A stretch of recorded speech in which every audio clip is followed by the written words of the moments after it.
Finally, south of Boston, cities and towns were blanketed with more than a foot of snow overnight. But here in the city, we were spared the brunt of the storm. But the dearth of snow didn't stop some residents from performing a notorious winter weather ritual. As we approached the residential streets of South Boston this morning, I was doubtful. Why would anyone need a space saver today? Then there they were, a disparate array of claptrap, from the imposing red cones to the cardboard boxes and paint cans to the ubiquitous lawn chairs. Yeah, I honestly don't think spots need to be marked today, to be honest with you.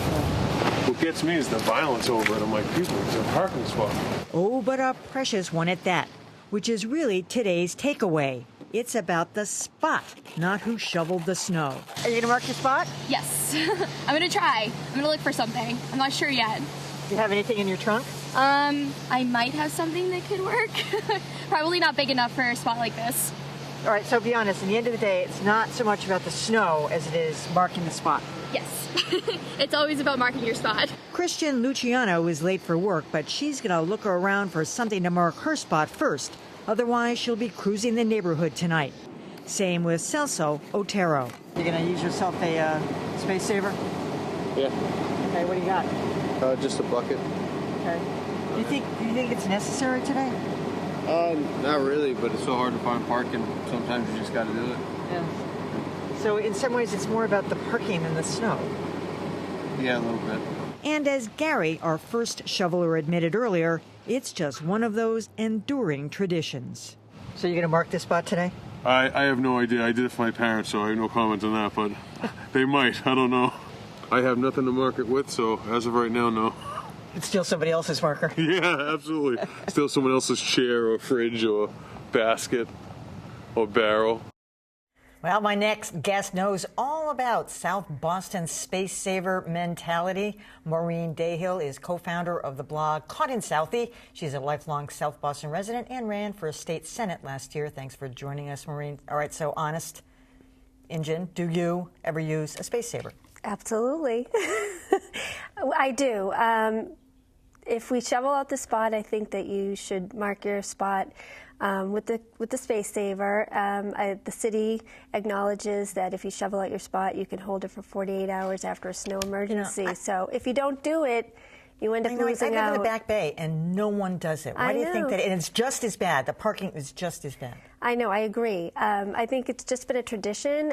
I've lived in South Boston my whole life for 44 years. It's something that we've always done, and we have unofficial rules that you can't put a space saver out before the snowstorm. They were doing that, though. They told me that today. People do that. That's the newest problem this year, is that people are, preemptively putting out space savers before even a flake of snow falls, and that gets it gets me crazy, too, because... So tell me some of the creative things. People send you pictures on your blog. Yep, so what was some of the stuff that showed up? I mean, we run from the traditional, the orange safety cone to the barrel to, we had a Dracula. Somebody sent in a big stuffed animal Dracula. Yeah. Actually, somebody tweeted at me a picture of a baby and a baby carrier, an actual baby. That was from last year. Yeah. That was a real baby. That's a joke, but yes, it was funny. Definitely a joke. It was very cute, but yeah. So people send me pictures all the time.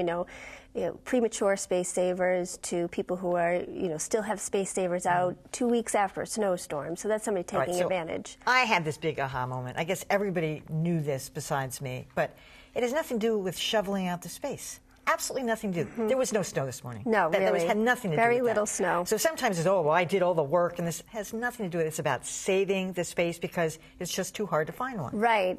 We're in crisis mode, as many people in the city of Boston are with parking. So I think people somewhat take advantage of reserving a special spot. It's nice to be able to go to, Target at night and come back and have a parking spot. So I can see why people sometimes take advantage of it. In all seriousness, I was talking to Gary, who was the first guy I spoke to, and he was telling me that his parents were going to move. They've lived in South Boston their entire lives. They're moving to Braintree, and it's all about the parking. It is. He says the bars, it's been, gentrified, and there's these beautiful lofts going up everywhere, and the bars, but there's There's no garages, there's no alleys. There are alleys in the Back Bay for parking. There's Right. nothing like that. There's nothing like that in South Boston, and it is, like I said, we have a huge influx of young professionals that have moved in. So we have, for example, I live in a row of single families, but we have 5 guys living next door to us on one side, 5 guys on the other side, and they all have cars. So, yeah, parking is at a premium around town. So, I mean, what do you do? So it's kind of like, it's nice to have a little spot. Do the new people in town do this too? Because it seems like one of those Yeah. traditions that you wouldn't kind of dare adopt until you became. No, it's a necessary evil, and I think that all the new people are jumping right along, in the bandwagon, just like, oh, hey, great, I have a spot now in front of my, apartment for a couple of days. I wouldn't have honored it today. No, I mean, I would have come back from work and said, wait a minute. Thing. That there's no snow here. I'm not I honoring agree. your... I agree. The mayor did declare, a snow emergency yesterday. So technically, we have 48 hours after a snow emergency, but really, we brushed off the snow Would with you a have broom. punctured my tires if I had taken your No, spot? I would not have. I would have said, I tried to do it, but I didn't get I got away caught. with it. I got caught. Exactly. So. All right, Maureen. Yeah. Dayhill, thanks a lot. Fun Yeah. blog, too. Yeah, Appreciate thank it. you. All right, that's it. If you missed any of tonight's Greater Boston, you can always find us online at WGBHnews.org. And we like hearing from you. Email us at greaterboston@WGBH.org. I'm Emily Rooney. Thanks for watching.